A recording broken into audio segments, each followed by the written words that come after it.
Yeah, now stand and cheer for your Talking Basketball podcast. Welcome back to this episode. This is the second part of a double header. If you haven't heard the first, go back and listen to it. If you can't be bothered, that's all right. Just keep listening to this one, and hopefully you enjoy it. And don't forget, like and subscribe. I hate it when people say that.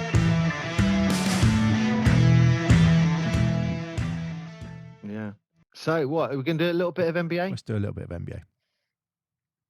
A little bit of NBA. Right, I've got 4 points. Should we smash on with my points? Smash them You got through. some points you want to talk about? Two of yours were the exact same as mine, so let's just roll them.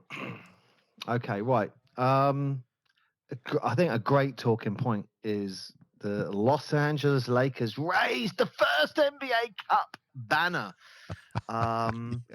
If you've not seen it, it's black, gold trim, got the NBA Cup on it. I think it's great. You know, it says, you know, it's highlights this is something that has value, and you know, I like the fact that someone's put a banner up, and I also like the fact that they've done it differently. So for those who've never seen the Laker banners, they're yellow with a purple trim. When you're there, it's really obvious, which is like the 54 and the is it the 70s? I think it was 172. Yeah. And then as you go through it, it's really obvious because the style changes. But generally, from what I remember, it's yellow with purple trim. But this one, black with gold trim. And I just thought that was great. I just thought, you know what, just like, if this is something that we're going to be talking about as a big deal in 50 years' time, then that is the way to go. Put a banner up that's just a different colour. So, you know, I thought that was great. Did you have a thought on that? I thought it was hilarious that they lost that game. So the night that they put it up into the rafters, they lost the game. Oh, did they? Yeah. It's, I didn't even pay attention that game. Yeah, you got to laugh a little bit because you know this is our banner evening or whatever they wanted to call it, and yeah, congratulations, you got a flag. Did they get rings? No, just that because you remember they got the little tournament thing, didn't they? The medals, yeah. So why would you get rings? It makes sense, Yeah. like not to have them. So yeah, no. And I think by getting rings, it would devalue it a bit because then it's like, okay, what ring do you want? The cup ring, or so I think getting the medals from the league is the best way to do it. Yeah, I mean, look, what the bottom line is, I don't think there is a player around who won't say that tournament wasn't a success. I think they did it absolutely the right way. It was confusing because they didn't explain things maybe very well. Luckily for them, we explained it. We explained it for everyone. We were on standby. We got your back, Adam. Don't worry about it. We're on it like a rash. We absolutely all over it, on it like a car bonnet. And the main thing there was that once people understood, I think the player loading and that all the games were just double bubble. At first people were like, what's the point? They've all seen the trophy now. Yeah. So I want to see what happens next year. I think in 5 years' time that will build. You know what? I've got a huge question, and I really hope they do the one I'm going to say. The trophy that the Lakers got. Yep. Do they have to give that back to the league, or will there'll be a new trophy for every season? I would have thought they would give that. Knowing the NBA, knowing the NBA, they'll say that's your trophy. Yeah. We'll make another one. Yeah, that's what I was thinking. Now, the reason that things like the FA Cup in English football is so special is because you got to give that back. You don't get to keep it. You get to like hold it for a year. Mm-hmm. You're its keeper for a year. That's why it's so special. Like fans queue up when their team wins the FA Cup so they can stand with it and touch it, because that might be the only time you can go near the FA Cup. Yep. That's why there's so much romanticism around it. That's why people look at it and go, I'm in the FA Cup final. That's why players go, oh my God, I'm in an FA Cup final. I personally hope that they have to hand the trophy back to the NBA and then they reassign it. Oh, 100%. Because you then have history. Now imagine in 50 years' time, you've got the next player, Mark Chester, let's say, he's lifting up the NBA cup. He's lifting up that cup that LeBron James has lifted up. That 50 years, like you can say, I've touched something which is a part of history that legends before me have touched, and that's why it's so special, and that's why I think they should give it back. I don't think for a second the NBA are going to do it, because it's like, oh yeah, that's your one, but I think they should. Yeah. Don't you think? Yeah. The fact it becomes more magical. Well, I There's think history. I think they may do that. Like the World Cup, you're touching something legends have touched. I think there's a possibility they might do that though.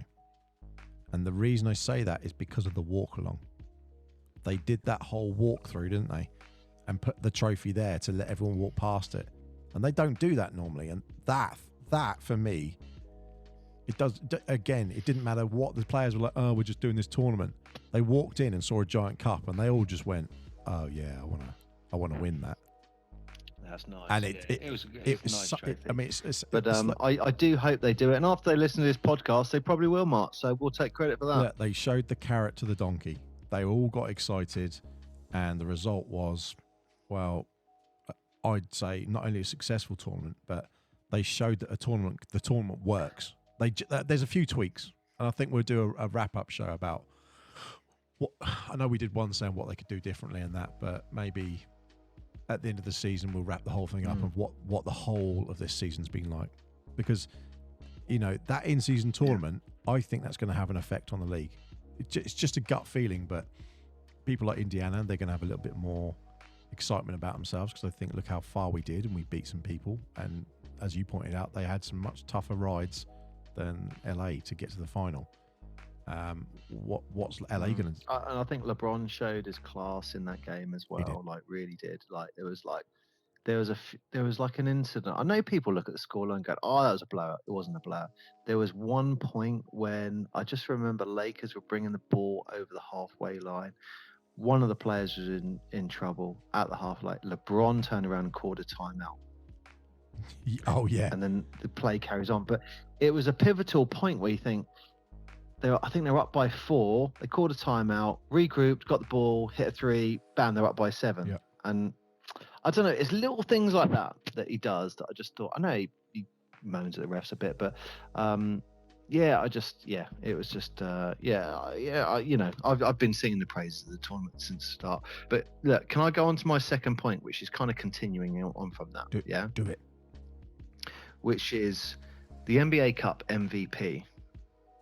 Now, there's a lot of criticism, and I don't know if this is the LeBron haters, where they're saying he wasn't the MVP of the NBA Cup. Now, I just want to make this point, and that's just my point, and I'm done. Okay, so if you look at stats, Anthony Davis was the MVP of the NBA Cup final. Easily, yeah? I mean, yes, you had little things that LeBron James was doing, like I just said about that timeout and stuff like that. I mean, that's just him as a player. Like, with his contribution, without him, who knows what would happen. However, Anthony Davis has to be considered the MVP of that game. Yep. Now, my big but is the NBA don't look at it like that. They look at it as a series. So they're not looking at a game and going like, they're looking at the entire, like the whole, who they played throughout that whole tournament. And when you look at that, LeBron James is the MVP. That's also helped because Anthony Davis is a close second. It's not. He's a close second. You can't say that, but he's not MVP over all of those games. LeBron James is. Yeah, but I think it's called the MVP, the finals, plural MVP. If it's called the in-season tournament final MVP, then that should be Anthony Davis. But it's finals, and they're calling the finals anything from that last stages, aren't they? So you're right. It would be LeBron because he did. It's finals. It's multiple games. not one game. Yeah. And if you look through the history of like NBA championships, sometimes the person who gets the MVP, you think, oh yeah, they're definitely up there. Are they the one who did it, or are they your franchise player? A little bit of that does come in. I mean, I do think the NBA could make that clearer and say, look, a bit like the World Cup. I was listening to Adam Silver talking about this, and he was basically saying, look, the NBA Cup is based on the World Cup, which kind of makes sense with the playoff standings. The group standings, then go through the knockout stages. Makes sense. But if you're man of the match and you win, that's usually from the final. That's not this is what I've done through the tournament. I mean, you could argue that throughout the history again in the World Cup, but normally it's who plays best on that one day for that FA Cup, for that World Cup final. Yeah. So I do think the NBA should clarify maybe the MVP and say this is for the 7-game series in the NBA championship, or this is your franchise player, or whatever it is, because you and I get what people are saying online. If you talk about that one game, yes, Anthony Davis. If you talk about the progression, it's LeBron James. So he's getting a bit of criticism there, but based on, I'd say, the history of the NBA, well, he's MVP. It's like it's, and I think it's the right. In history, it looks great, if you know what I mean, for the NBA and LeBron. Did you know there is one person in history to win a Finals MVP who was on the losing team? Really? Yep. 1981. I've got a guess. Not 1981, sorry. 1969. 1969, sorry. Well, my guess would be Jerry West is my guess. Correct. Despite losing the 1969 finals, Lakers' Jerry West averaged 37.9 points a game, 4 rebounds and 7.4 assists, and he earned the finals MVP. I mean, that's insane, isn't it? Sorry, we lost, but here's the MVP. That wouldn't happen nowadays. No, they wouldn't. They wouldn't let it happen nowadays. It would have to be in a, there are some performances and championships past that you would say, Isaiah Thomas, in 88 against the Lakers, got to put that name up there. I don't know I'd have to go through the actual box scores of it, but I'm sure there's some you can go through. Oh yeah, 100%. But that's the only one in history so far for the NBA, anyway. Wow. Well, it rung a bell. I remember hearing that on a documentary, so I think I knew that one. But yeah, right. Should we get away from the NBA Cup? Yeah, let's get away. I've got a couple of good ones, so you crack on. I've got 2 more points. These are freaking shows in themselves, Mark. Do it. Giannis. Yep. He wanted the ball, didn't he? He wanted it. I mean, what did he get? What was it? How many points did he score? I would say 64 off the top of my head. 62, 64 points, something like that. So for those who don't know, Giannis 64 gets 64 points. An absolute outstanding game, and he wants the game ball, and someone on the Indiana Pacers, was it a rookie or something like that? Yeah, the rookie scored his first point, and they grabbed the game ball from him, and Giannis sprinted aggressively into their change room. Basically, I think there was 3 Bucks players in the change room, basically saying, "Give me that freaking ball now." Which is, I don't know. I saw I know your view on it. My view is like, who gives a crap about a freaking ball when you score a load of points in the game? Who cares? Paul George said it if best. It's the NBA Finals, yeah, brilliant. I scored my first points in the NBA. All right, okay. No. You got your first 10-point game. Here's another ball. 20. Here's another ball. How many balls do you want in your house? Well, I did put up a post and just put a thing saying Giannis also has the largest ball collection ever in Milwaukee as a joke. But I actually believe, I think Paul George on his podcast said it best, where he said the bottom fundamental thing is they are the away team. Milwaukee are the home team. You've got no rights on that ball. Doesn't matter what it is. You've got no rights on that ball. Now, if you went and said, hey, look, this game, you won. It was a blowout. It was nothing special. It was just, you beat us. But our rookie scored the first points. You'd be like, hey, yeah, sure. But it's Milwaukee's right because it's their home. It's their home game. It's their home game ball. Did Giannis handle it the best? No. But as he shows he's a bit emotional when he's done some press conferences and stuff. He's handled himself reasonably well, but sometimes he wears it on his sleeve. He's a sportsman. He's playing a game. Who said that? Paul George. Did you say Paul George? Yeah. He said that, and he's like, at the end of the day, you're a visiting team.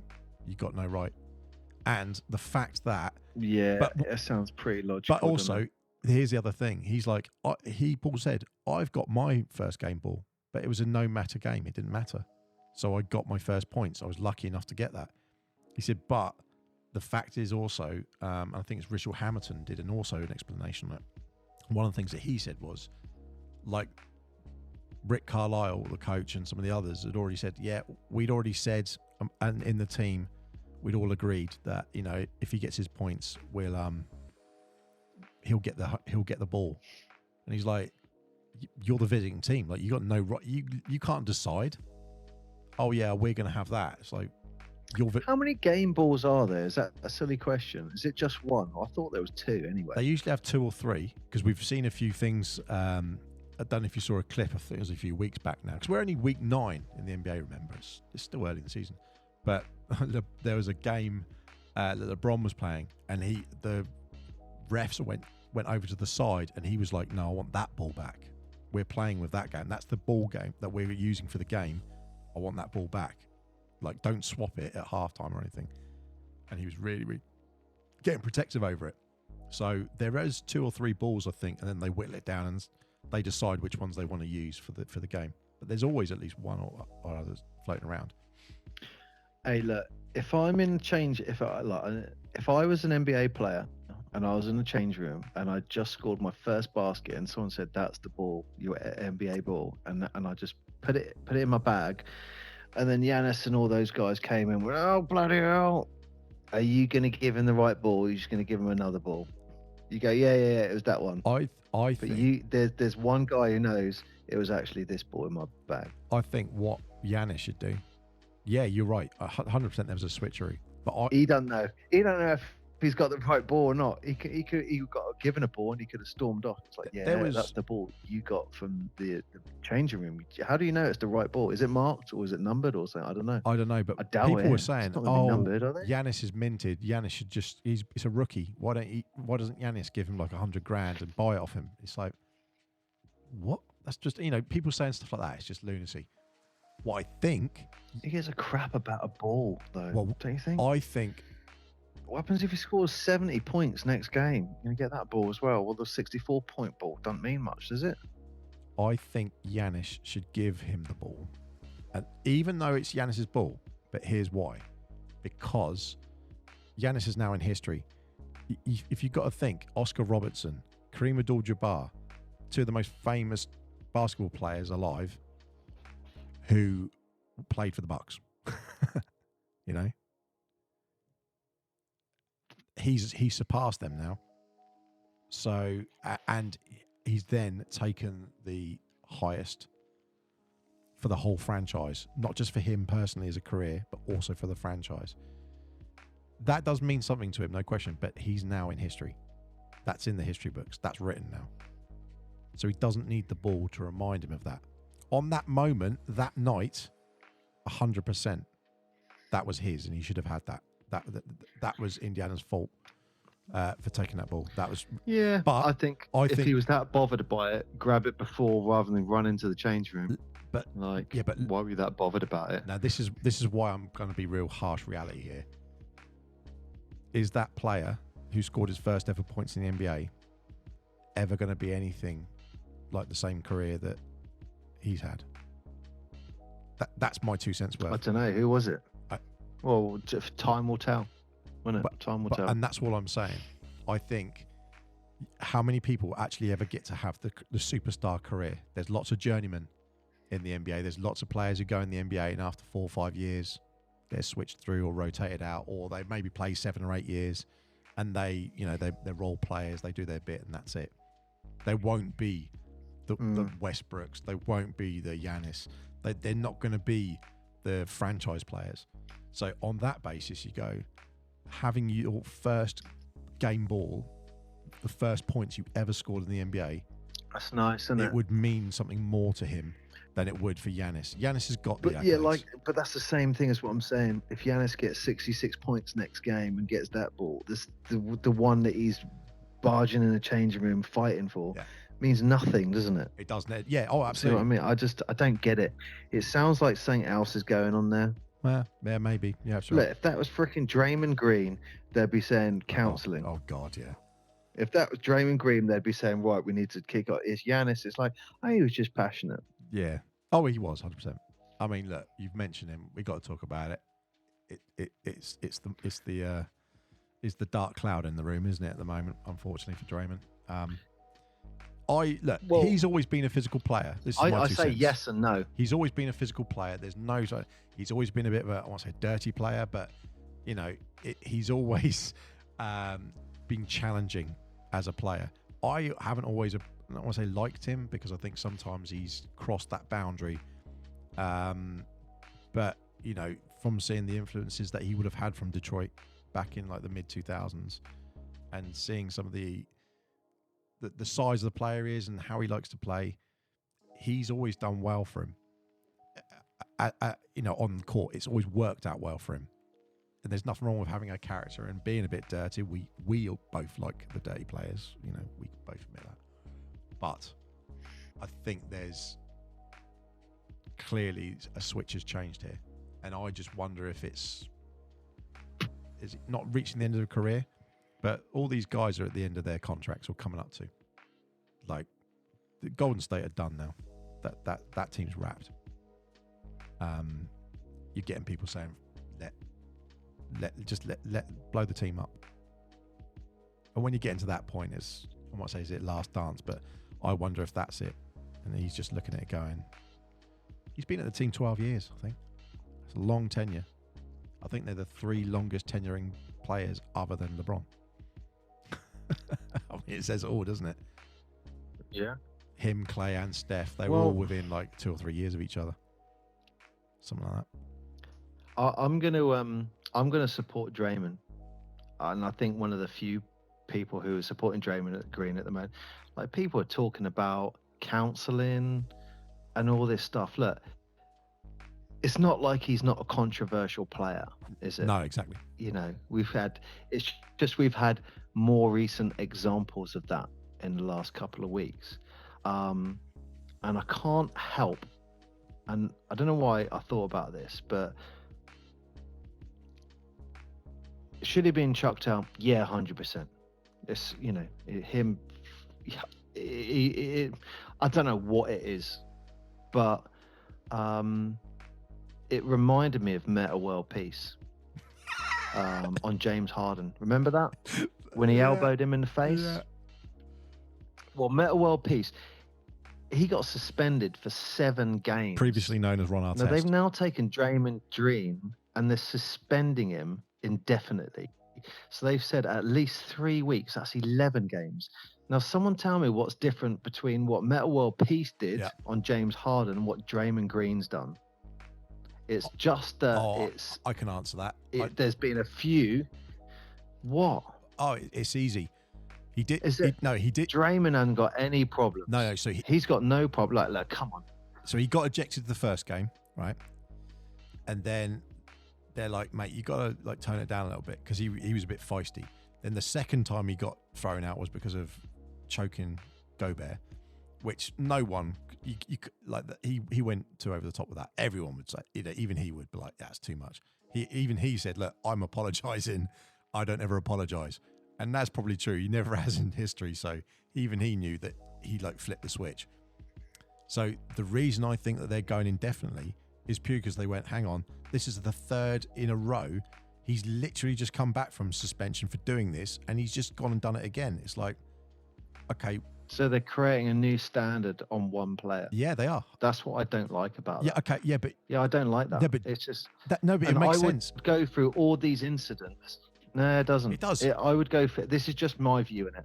I would go through all these incidents and go, okay, so what? Like, you have certain players who are aggressive on the court. Yeah. You know, we all know those players. And Yeah, but those players on the court are not the same players off the court. Yeah, but if that makes sense. But it makes So, sense. Look, I'm who not you're an talking NBA about. player. I'm not a BBL player. But when I was playing, yeah, I'd have these incidents where you would have a punch up on the court and stuff like that. But the game finishes and it's over, and you think, oh, okay, that shouldn't have happened. You don't. It's not like then this massive issue that you're then carrying around with you. It's just like something that just happens in the game. Yeah, but you'll forget. So when we talk about that choke one, yeah, again, I was quite supportive of him because I just thought, well, if you really look closely, someone was about to choke Klay Thompson, and he came in there supporting his teammate, which I'm 100% behind. Was it excessive? Yeah, of course it was. But would I have done that in the same position? Yeah, I think I would have. Would most people who like watch basketball have been thinking the same thing? Yeah, probably would have. It's like when you're sitting home and all calm going, yeah, I would have walked up to him calmly and said, can you stop strangling my teammate? You would go in there and punch him in the face. Like, yeah, you have that aggression on the basketball court, and that's what he's one of the forefrontal players like Bill Laimbeer, stuff like that, who would be doing all that kind of stuff. You know, oh yeah, no. His highlight reel, like you said a few weeks ago, will be that all these incidents that we're talking about, and this is just one of those incidents, I think. And I put the contrast to Met World Peace, who's got 7-game ban. And now they're saying, yeah, you're indefinite, mate. Oh, yeah, because you're making the rule because you need to go and get counselling, all this crap. It's like, oh, shut up. Give him a ban. Yes, that's fine. Make it 7 games. That would be kind of make sense because he's done this incident. Okay, but they're separate incidents. I don't really get it. But so this is what. So why don't you give him, say, 10 games? So there's nothing wrong with him. People are saying all this stuff. There's nothing wrong with him. Just like get on with it. Give him a ban. Get on with him. Let him come back in the game. So here's the thing. I agree with you. Okay, I agree with you. But that's why I said I understand why they've done it this way. And the two things you got to think of is the reason that the NBA have done this is, one, look what they did with Jay Morant. He didn't actually do anything. He showed a weapon. I don't agree with that. I think, he was not mindful. He's a young kid who's obviously very wealthy, was caught in a moment and was but like... these are things that he's doing off the court. No, I get it. No, hear me out. He was doing something off the court, and they've given him he's only just coming back to the game now. Like, he wasn't allowed to start the whole season. So he's missed, 20 games, 25 games or something like that? But that's different because you're an idol. Yeah, but he didn't. You're an idol to people. Yeah, but what did he do? Around and stuff like that. You could see the gun. It's like, I know, but what did he actually do? Yeah, I know what you're saying. But so Draymond actually what's physically. What's the contrast between someone? But Draymond physically did something on a court that Bill Laimbeer would do, or someone else would have done many times. We've seen all sorts of players do all sorts. We've seen people like Joel Embiid, like a few seasons ago, just literally accidentally pivoted and almost broke someone's nose. Like, there's literally blood everywhere, and they're like, oh, maybe he's a bit clumsy. No, he's not. You watched him swing the elbow, and he's a 7-foot monster. But the reality is, it's part of the game. The problem is my second point, which is that's how the NBA are trying to run things. Look at all of the ref calls that they're doing at the moment. The refs at the moment seem to think that people are going to the games to watch them. You're getting people ejected. Oh, you're not allowed to even swear. You say you basically tell it. Can I say this for historical accuracy? Yep. You basically turn around and go, fucking hell, ref, that's a shit call. Bam, you're chucked out a game. Yep. It's like, what? So, like, they've chucked what's out happened to Jokic. Joker for like last 2 games or whatever it was. Like. Well, did you see Dylan? Look, Dylan Brooks. He's even self-appointed himself Dylan the villain. he likes to be the bad character. He wants to be like the Reggie Miller and that kind of thing, hype people up. That was embarrassing. And they ejected him. And literally, that was embarrassing. That call, you look at it and he's saying, he was pushed by Chris Middleton. Like, and Middleton actually had the elbow down and push.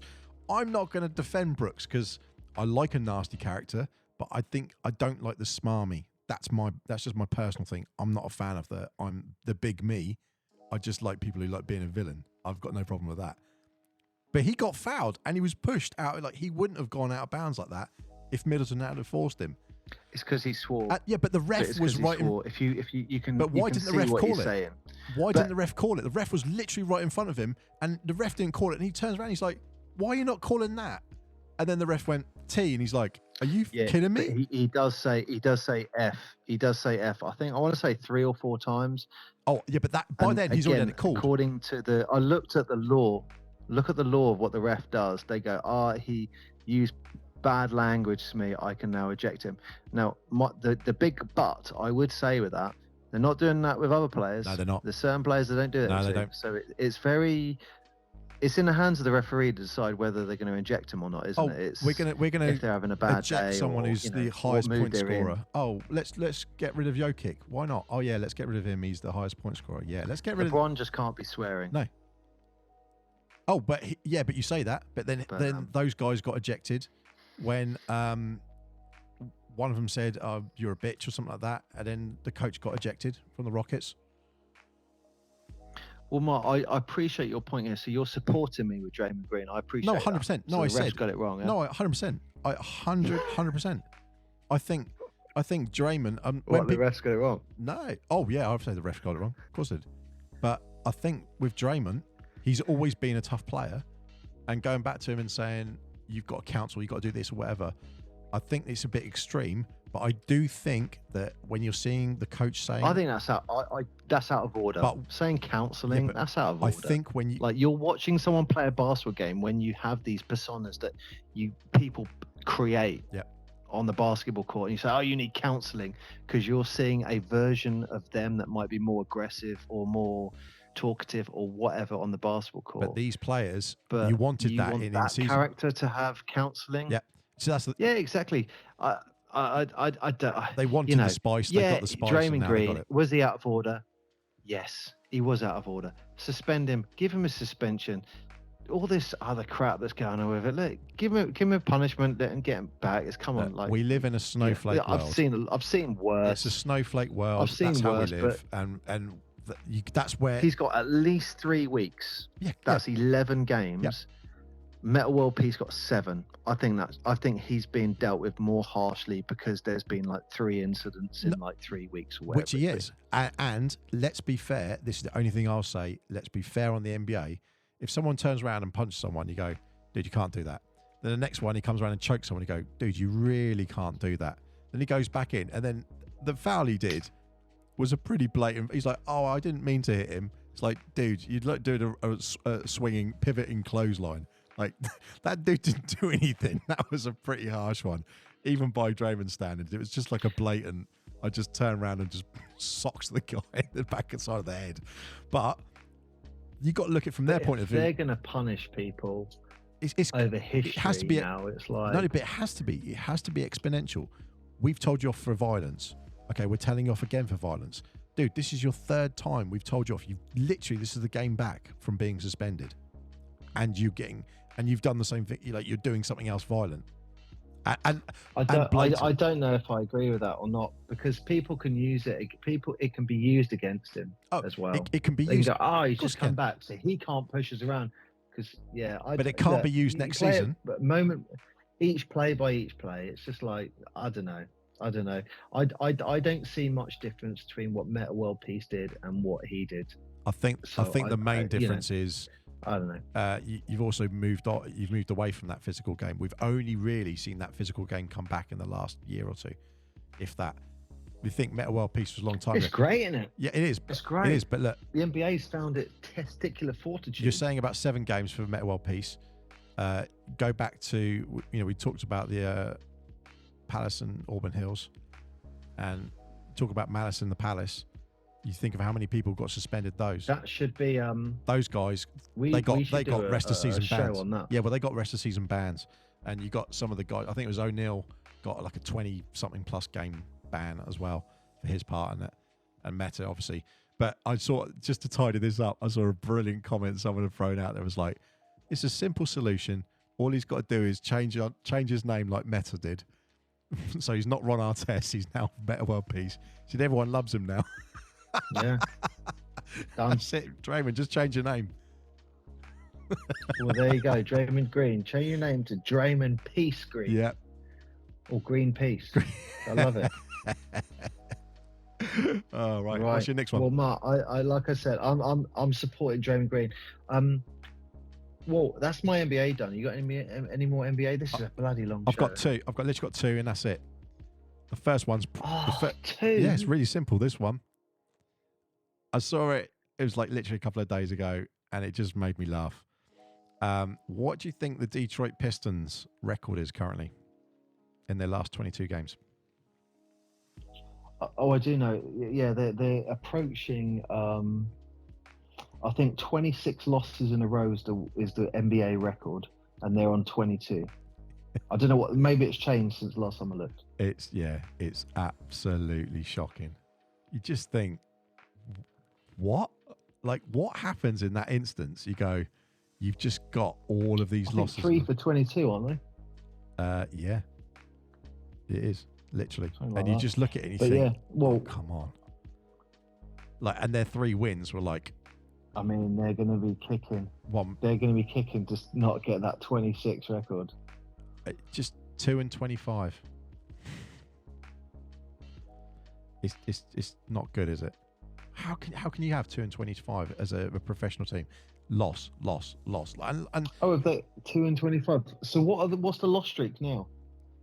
So it's 24. 25. Sugar, bloody hell! So they're 1 away from tying the all-time record, which is 26. Yeah. And I think the So by the time we do the next show, they might have beaten it. 22 are in the row. So I think it's 25 losses, 2 and 25, because 25 losses are overall. But they started the first game of the season, they lost. Then they got 2 wins, and then they've lost every single game since October the 30th. Oh, so they're still on 22. So They're still on 22. let me count it right now. Okay, well, by the time we do the next show, they might be, further down the road. I'm counting it right now. I think it's 22. Mark, last time I looked, it was 22 losses. No, 24. They 24. Yeah, they literally lost. Well, it's not really a spoiler alert. They lost a couple of days ago, and then they lost the game before that. So they lost a few days and the game before that. Yeah.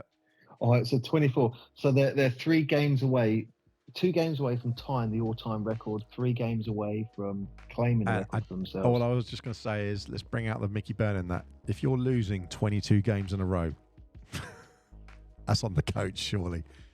The players have got to take 100% responsibility in what they can do. But if you're losing 22 games in a row and you're the coach, you've got to just think, what am I doing here?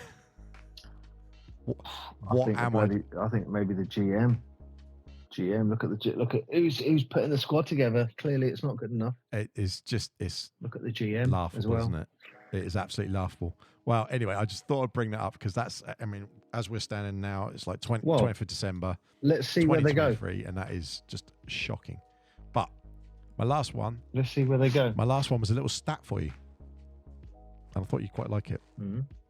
So it was only about 3 days ago, so the stat may have changed just somewhat, but it still stands. Everyone was saying about how the Clippers, they were performing badly, and Harden, was a bit of a black sheep whenever he goes to different teams and stuff, and he hadn't really found that fitting. So someone had put out, after the 6-game winning streak that the Clippers have been on, they're 1 game back in the loss column for 4th place in the Western Conference after having that awful start. So they're 1.5 games back from being 3rd, 2 games back from being 2nd in the Western Conference, 8-2 of their last 10 games. I mean, it's funny, isn't it? Like we've been talking about the BBL and how the parallels are for you lose a couple of games and it all sort of changes. But this is almost exactly the same sort of thing in the NBA at the moment. You're losing a couple of games, then you get on a little winning streak. Now the Clippers are in sort of 6th position, and their win streak is 16. They're sort of tied basically with Sacramento and Dallas, and everyone was blasting them previously. Incidentally, Lakers, in-season tournament champions, only sitting in 8th. Well, I think sometimes it takes teams times to gel, doesn't it? Yeah, and look on the Eastern Conference. Boston are absolutely roaring away with it, and the Bucks they're sort of neck and neck, so to speak. Philly not far behind, and who's number 4? Orlando Magic.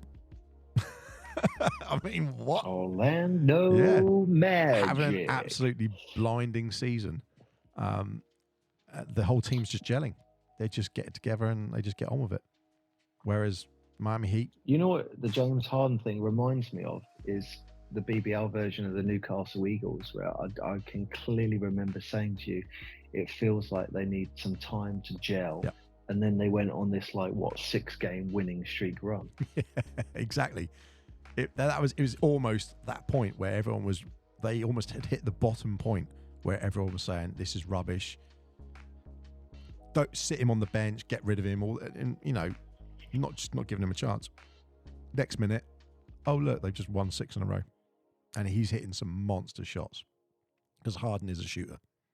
The problem, fundamentally there is they've got 4 players who all want the ball in their hand. That's all the problem is. It's not anything else. They're all super talented people. It's just they all want the ball, so they've just got to learn a way that they can work together. Whereas, just because you've got a really talented player, so what? Doesn't mean anything. Look at San Antonio. They're bottom of the Western Conference, but they've got the all-star, rookie of the season. How can he be rookie of the season if there's teams bottom of the conference, 22 losses, 4 wins? I mean, San Antonio suck right now.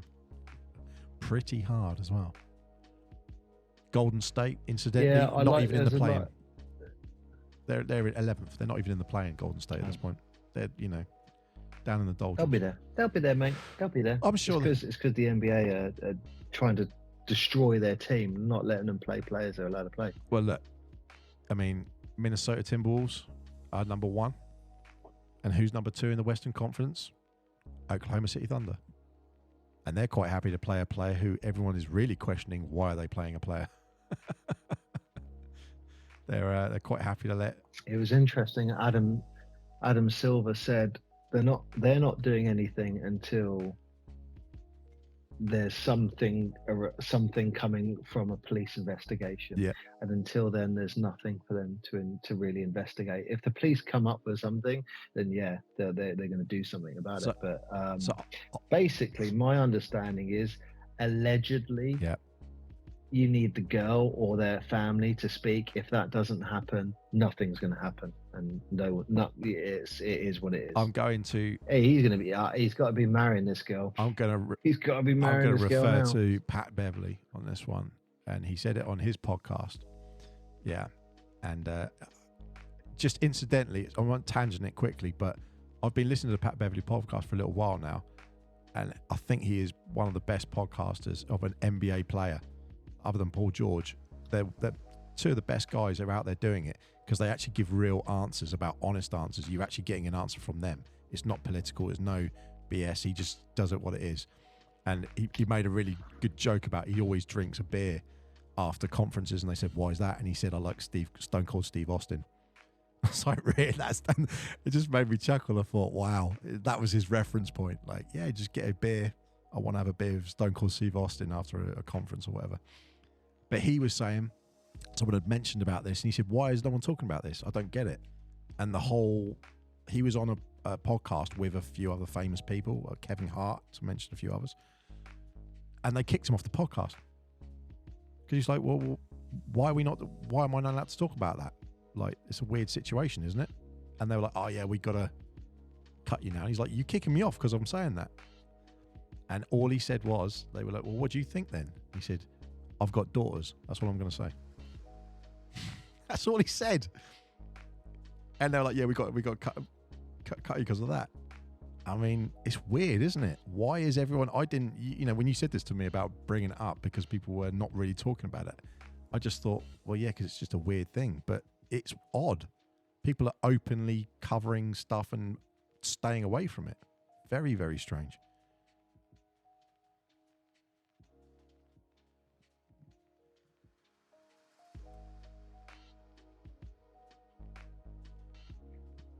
Yeah, and sorry, there's a big pause there.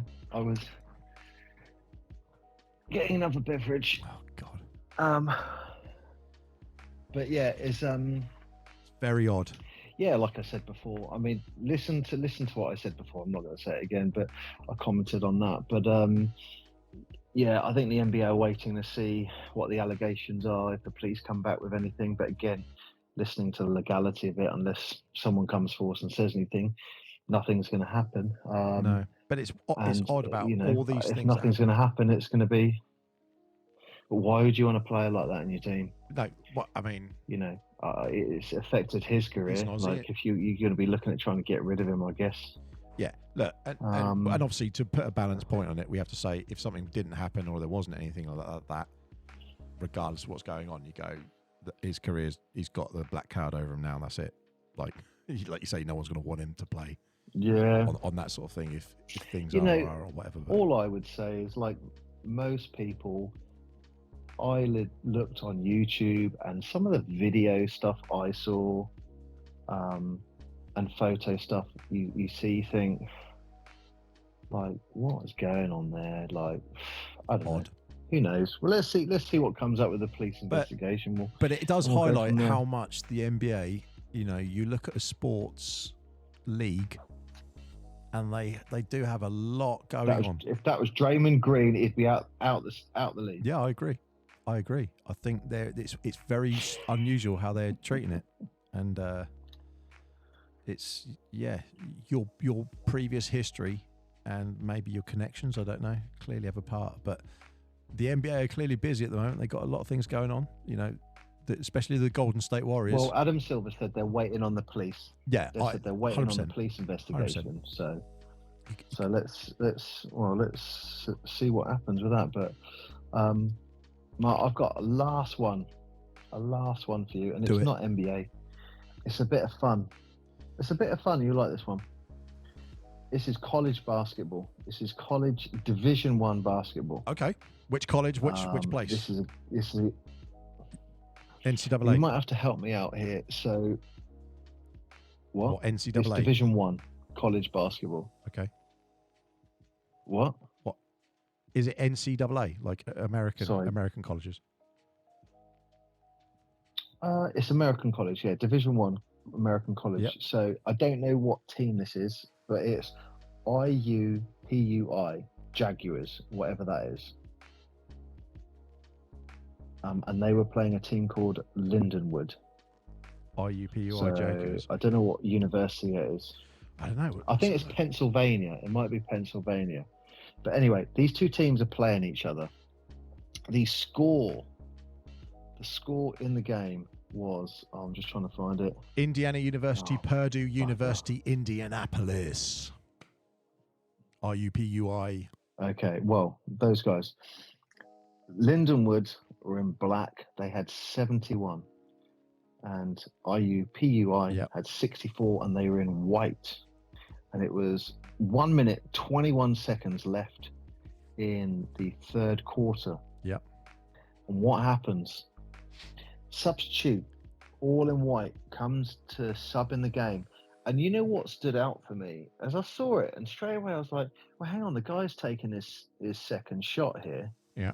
Like, what's this about? Like, you're not allowed to sub in, so it was an unusual moment. I just thought, what's going on there?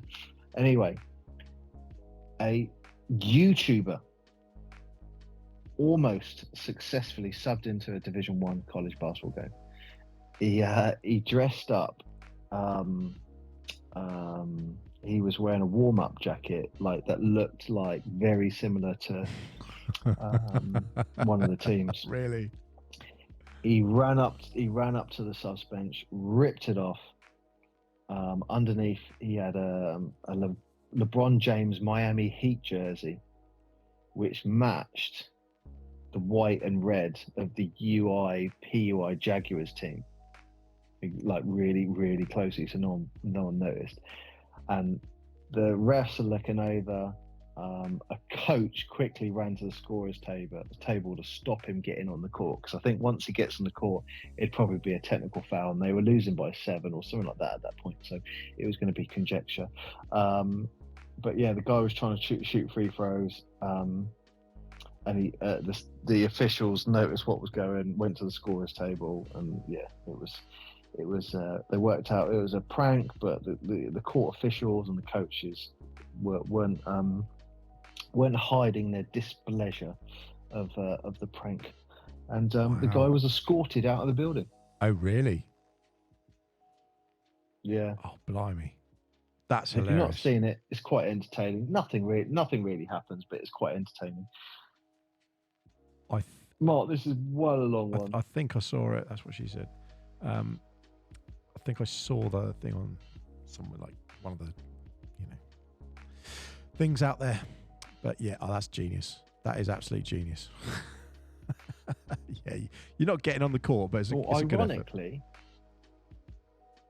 Well, yeah, if he got on the court, I don't know. I think there'd been a T to, IUPUI or whatever it was.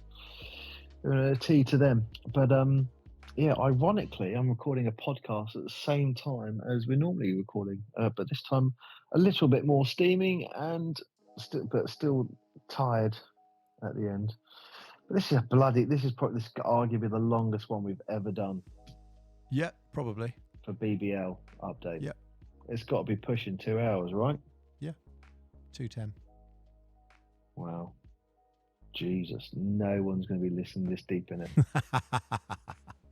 Well, I think that's a wrap up for this week, though, isn't it? Would you say? Yes.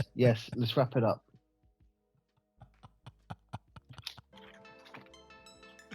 Well, thank you very much. If you made it this far, bless you. You are a true trooper. I can say that.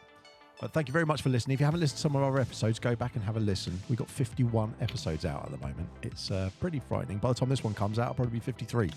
So, thank you very much for listening. I have been Mark, and Down Under has been... G'day, I am Paul, and I haven't seen a single badminton racket or badminton line or badminton court in Australia. They're doing something right down under. Well done.